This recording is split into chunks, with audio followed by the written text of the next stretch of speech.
Buenas noches, mi nombre es Catherine Teres García, yo soy residente del primer año de ginecología y obstetricia y hoy quiero hablarles de dos temas muy importantes desde la parte endocrinológica en la ginecología, son los fenotipos del ovario poliquístico, una patología bastante frecuente que diagnosticamos todos los días, pero que realmente no fenotipificamos y de esto depende el manejo personalizado de la paciente, así que vamos a hablar un poquito de esto. Entonces, la prevalencia del síndrome ovario poliquístico es más o menos entre el 5 al 18%. Eso depende de la población y en qué país nos encontremos. Es una patología importante, afecta la calidad de vida de las pacientes de una manera grave muchas veces, ¿sí? Sobre todo desde el aspecto reproductivo, metabólico, psicológico. Muchas veces poco diagnosticado, ¿sí? Porque las pacientes no consideran que su aspecto les moleste y por lo tanto no consultan. Estamos hablando, por ejemplo, del acné o del hirsutismo. Hay pacientes que consideran que eso es normal, no lo saben, así que no consultan. Y a su vez tenemos sobrediagnóstico muchas veces por la parte morfológica de la ecografía transvaginal, de lo cual hoy no vamos a hablar, ¿sí? No nos vamos a enfocar. Pero pues ya sabemos que existen unos diagnósticos dependiendo de la edad en la que se encuentra la mujer. No es lo mismo diagnosticar un síndrome ovario poliquístico en la adolescencia que un síndrome ovario poliquístico en la edad fértil o en la perimenopausia. En el caso de hoy simplemente vamos a hablar de los fenotipos y la importancia de ellos.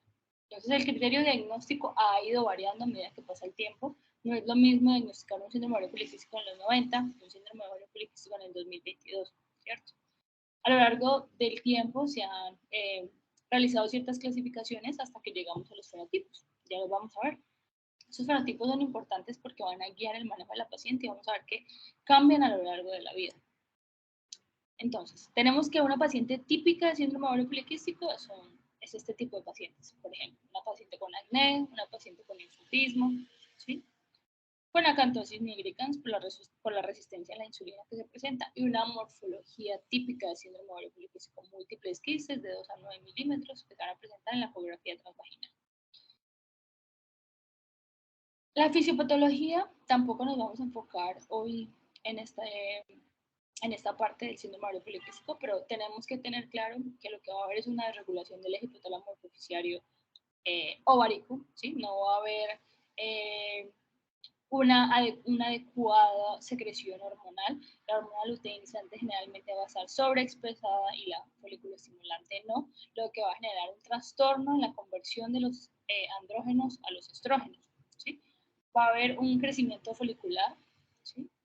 Vamos a encontrar que va a haber un estado inflamatorio continuo, ¿sí? Un aumento en la resistencia a la insulina, una disminución de la globulina transportadora, hormonas sexuales, puede haber una hiperplasia endometrial y pueden haber trastornos de la menstruación, infertilidad, anovulación.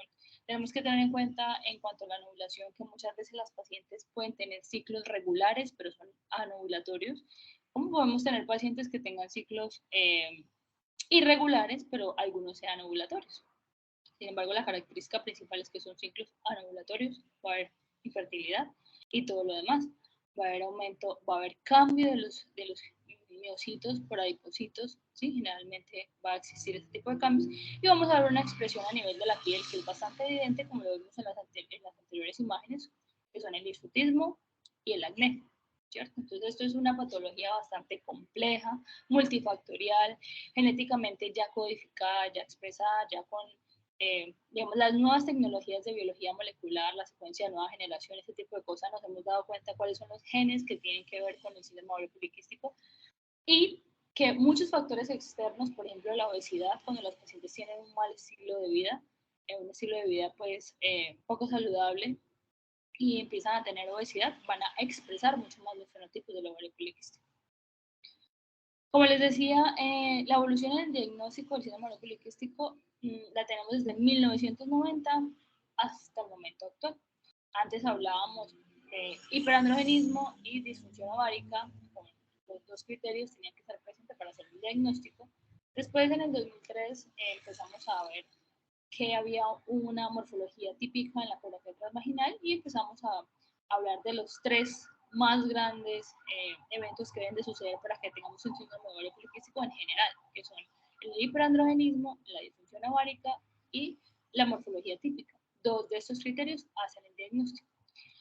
Para resumirles, ahorita lo que hacemos es una combinación de la ANEC del 2012 con el 2006 y generamos 4 fenotipos, ¿sí? A, B, C y D, con los mismos 3 características: hiperandrogenismo, disfunción ovárica y morfología típica en la ecografía transvaginal. 2 de estos criterios hacen el diagnóstico o los 3 juntos.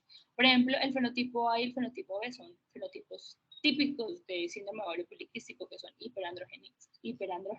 ¿Sí? Por ejemplo, el A vamos a tener los 3 criterios juntos, el B vamos a tener hiperandrogenismo y disfunción ovulatoria, y el C vamos a tener hiperandrogenismo con morfología típica del síndrome ovario poliquístico ecográficamente, o tenemos disfunción ovárica con la ecografía. Entonces podemos tener una combinación de las 3 cosas y 2 de estos criterios nos van a hacer el diagnóstico.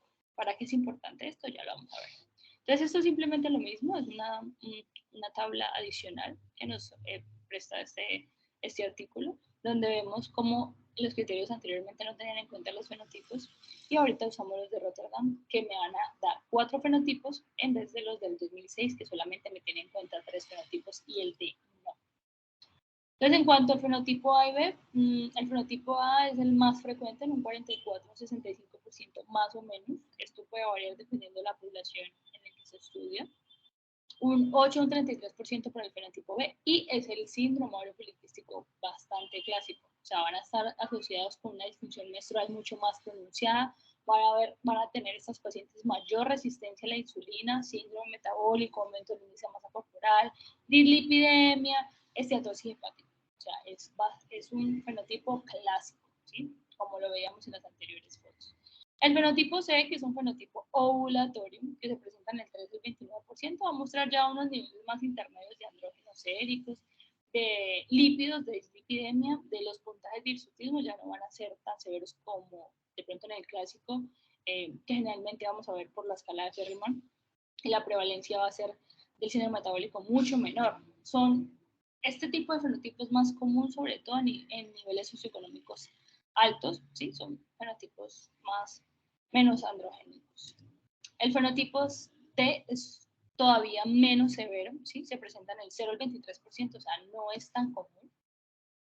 Es el grado más leve de disfunción endocrina y la prevalencia más baja de síndrome metabólico. Generalmente se va a expresar niveles mucho más altos de la globulina transportadora de hormonas sexuales y por lo tanto menos acumulación de estos andrógenos y expresión a nivel de la piel.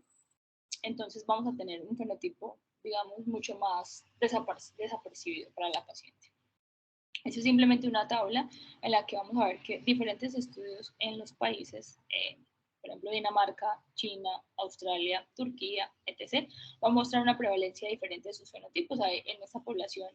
¿Qué podemos ver? Por ejemplo, en China es más frecuente el fenotipo C y no el fenotipo A, ¿sí? Por ejemplo, en Turquía podemos ver que es más común el fenotipo C, también mucho más que el A, ¿sí? Aquí tenemos una gran prevalencia en Irán de fenotipo B, que es un fenotipo más clásico. Aquí podemos ver en China también en otra población, otro estudio, que tenemos fenotipo A. Entonces vemos que la heterogeneidad de la enfermedad es bastante importante. Este es un estudio que quería comparar o evaluar la calidad de vida relacionada con la salud de las mujeres chinas con diferentes fenotipos de síndrome ovario poliquístico y los factores relacionados para guiar su tratamiento clínico. Sí, como les decía, es importante clasificarlos porque esto va a depender del tratamiento. Se hizo más o menos en 221 pacientes con los criterios de Rotterdam del 2003. Fue un estudio transversal que duró 10 años y se extrajo pacientes que asistieron al Hospital General de la Universidad Médica de Tianjin. Bueno, en esta tabla podemos ver las características antropométricas, las características globales de las pacientes, donde no hay una diferencia estadística, por ejemplo, en el peso, en el índice de masa corporal, ¿sí? En ciertas características, pero a nivel de la testosterona sí. El fenotipo A y el fenotipo B va a tener niveles mucho más elevados de testosterona, por ejemplo, que el fenotipo D. Hay que tener en cuenta que este estudio solo evaluó estos 3 fenotipos y no incluyó el C. A nivel, por ejemplo, de la escala global de salud, ¿sí? ¿Qué se obtuvo? Vemos que no hay una diferencia estadística, por ejemplo, a nivel de los valores globales, ¿sí? En los 3 grupos. Sin embargo, hubo un mayor puntaje para el fenotipo D en cuanto a los problemas de hirsutismo, de acné y de peso. Sin embargo, hubo peor puntaje, o sea, le dieron el peor puntaje por peor calidad de vida en el caso del fenotipo A y B a los problemas de peso, a los disturbios emocionales en segundo caso, y el fenotipo D a los problemas de infertilidad y a los problemas emocionales. Entonces, fue como la peor puntuación que se le dio en cuanto a estos aspectos y vemos que cada fenotipo es diferente.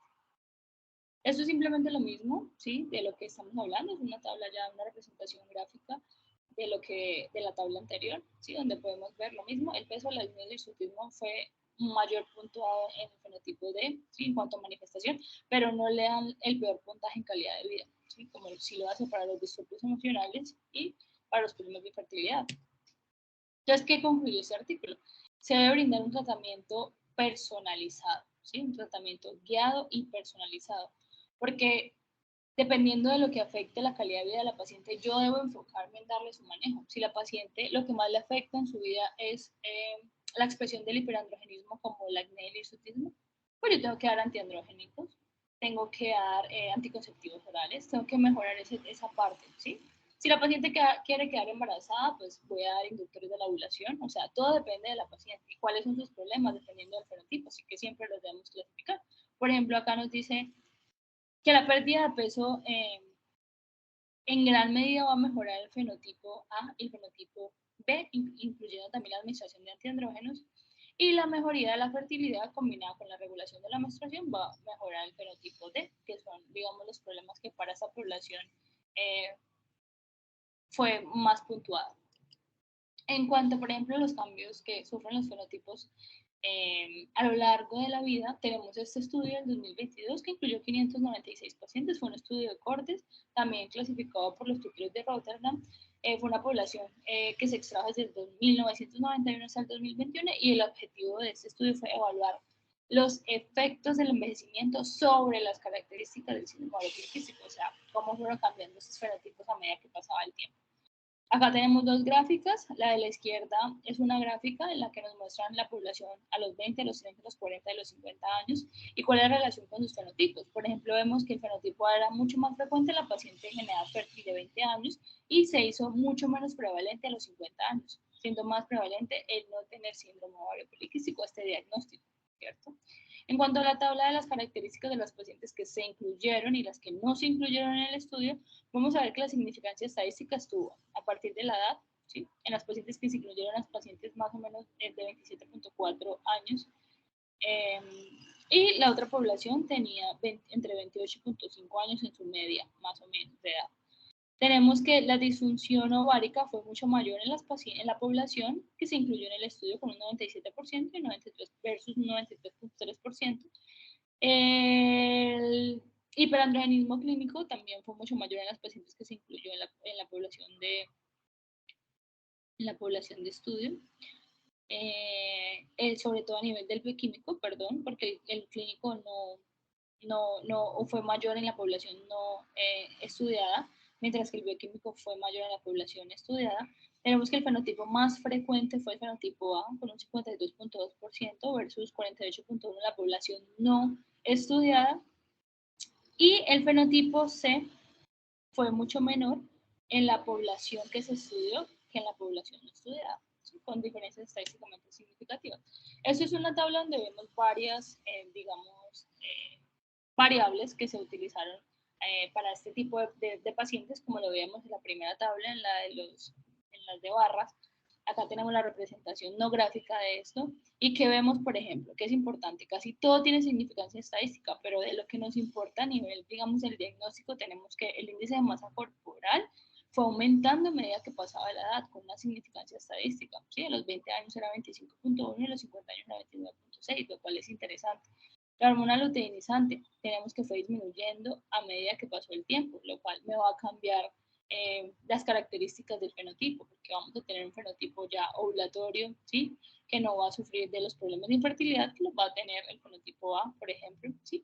Ya no va a haber esa conversión de andrógenos a estrógenos de una forma más natural como realmente debe ser.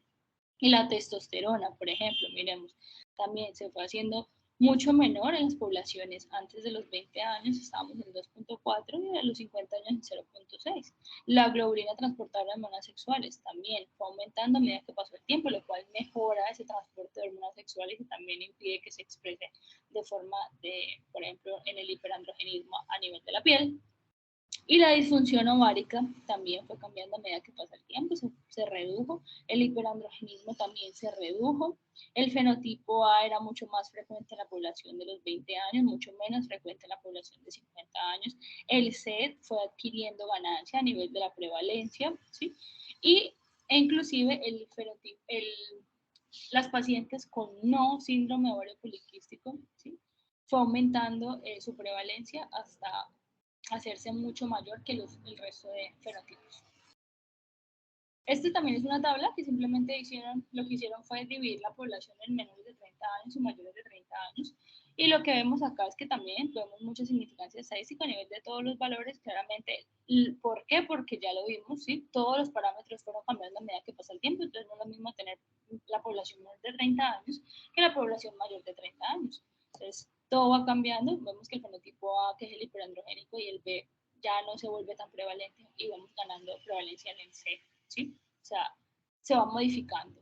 Por eso concluye el estudio que hay un efecto importante de la edad que indica un ciclo menstrual mucho más regular, por lo que ya vimos a nivel hormonal, una disminución de los andrógenos séricos y una mejoría de la morfología del ovario poliquístico, que se va a ir produciendo con el envejecimiento de las mujeres con síndrome ovario poliquístico. Por eso estas pacientes debemos reclasificarlas, ¿no? No es lo mismo yo hacer el diagnóstico a los 25 años y luego tener la misma señora a los 50, como lo vimos, ¿cierto? El paciente va a tener necesidades diferentes porque va a ir cambiando su cuerpo a medida que pasa el tiempo. Este es un artículo de revisión, simplemente es una revisión de múltiples artículos sobre el riesgo metabólico en los pacientes con síndrome ovario poliquístico, sus fenotipos y el impacto en la adiposidad. O sea, ¿por qué? Porque parece que las mujeres con síndrome de ovario poliquístico van a tener un mayor riesgo de resistencia per se a la insulina y las características cardiometabólicas. Van a ser muy independientes del fenotipo, inclusive del peso o el índice de masa corporal de la paciente. O sea, ya per se el síndrome ovario poliquístico genera una resistencia a la insulina que me va a llevar a toda esa cascada de enlaces cardiometabólicos. Así que yo puedo tener una paciente delgada con síndrome ovario poliquístico y va a tener el mismo riesgo cardiometabólico. Ese simplemente es una línea del tiempo. Vemos que todas las pacientes con síndrome ovario poliquístico tienen un riesgo inherente a la resistencia a la insulina. Por lo tanto, todos los demás problemas, obesidad, diabetes, hipertensión, etc., se va a expresar el síndrome ovario poliquístico. Vamos a ver ciclos irregulares, hirsutismo, ¿sí? Las manifestaciones clásicas. Va a haber infertilidad por el problema hormonal y los ciclos anovulatorios. Vamos a tener complicaciones a nivel del embarazo, ¿sí? Por ejemplo, la preeclampsia, que es una patología bastante frecuente en obstetricia, sobre todo en estas pacientes con síndrome ovario poliquístico. Entonces, ojo, las pacientes que tengan este diagnóstico y se lograran embarazar, mucho más factor de riesgo para complicaciones en el embarazo, y la malignidad uterina por la sobreexpresión de estas hormonas que me pueden llevar a una hiperplasia endometrial y por lo tanto a un cáncer de endometrio. Entonces, todo va a depender definitivamente de los estilos de vida y del peso de la paciente, porque esto va a generar mejorías en sus fenotipos o van a empeorar la patología y van a hacer que se expresen mucho peor, ¿cierto? Entonces, acá vemos, por ejemplo, tenemos un factor genético y tenemos un factor a nivel del estilo de vida. ¿Sí? Esto va a generar cambios hormonales y el peso o la obesidad va a exacerbar esos cambios hormonales, teniendo un aumento de los andrógenos, por lo tanto, hirsutismo y acné, teniendo un aumento en la insulina, diabetes, síndrome metabólico, riesgo cardiovascular, y también vamos a tener con estos dos juntos, con aumento de los andrógenos, aumento de la resistencia a la insulina, una disfunción ovárica. ¿Sí? Y eso nos va a llevar pues a infertilidad y a todos los problemas menstruales que generalmente se presentan a estos pacientes, estos sangrados uterinos anormales.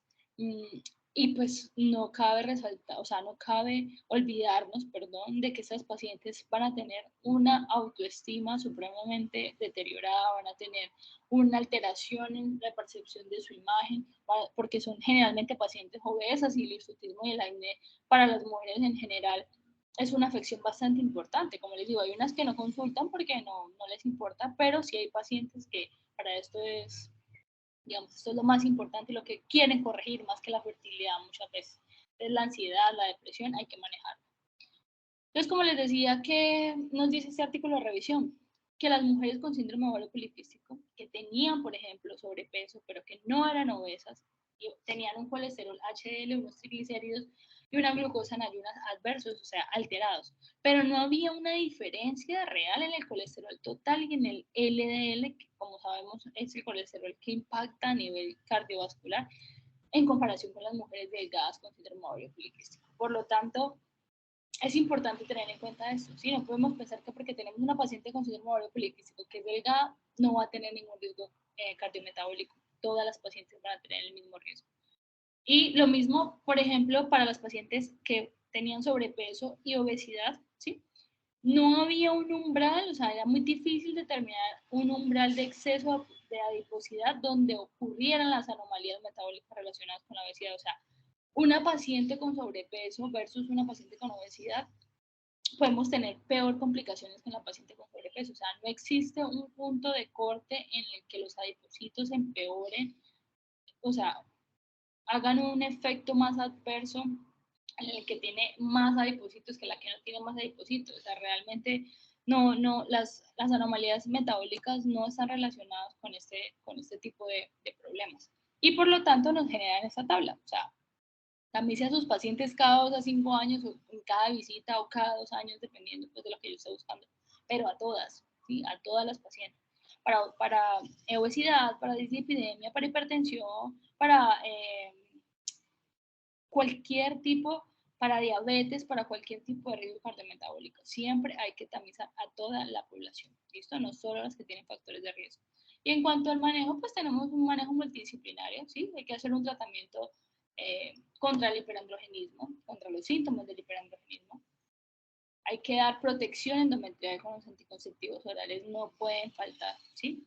Hay que dar, dependiendo de lo que busque la paciente, pues vamos a hacer tratamientos de fertilidad, porque pues si tenemos que es una paciente que se quiere embarazar, vamos a tener que lo primero que le debemos indicar es que baje de peso para que mejore toda esa parte metabólica y a nivel hormonal, pero no le vamos a dar anticonceptivos orales, ¿cierto? Porque se quiere embarazar. Entonces, todo tiene que ir guiado dependiendo de la paciente. Lo mismo que el soporte de la intervención metabólica, los screening que se deben de hacer, el manejo multidisciplinario con endocrinología, nutricional, psicológico, o sea, es una patología que hay que manejarla supremamente multidisciplinariamente, porque realmente si no cubrimos un aspecto o el otro, la paciente se las puede ir quedando y no vamos a lograr un correcto manejo. Entonces, como conclusión, ¿qué podemos decir? Se debe realizar un diagnóstico por fenotipos usando los criterios de Rotterdam del 2003. Se debe brindar un tratamiento y un manejo personalizado. Y a medida que envejecen estas pacientes, van recuperando un ciclo menstrual más regular, los niveles séricos de andrógenos van a disminuir y va a cambiar la prevalencia de los fenotipos. Hay que reclasificarla, hay que manejarla de acuerdo a su etapa de la vida. El riesgo cardiometabólico se presenta en todos los fenotipos, no importa el índice de masa corporal, no importa el porcentaje de grasa, no importa nada, hay que manejarlas como riesgo cardiovascular a todas, ¿listo?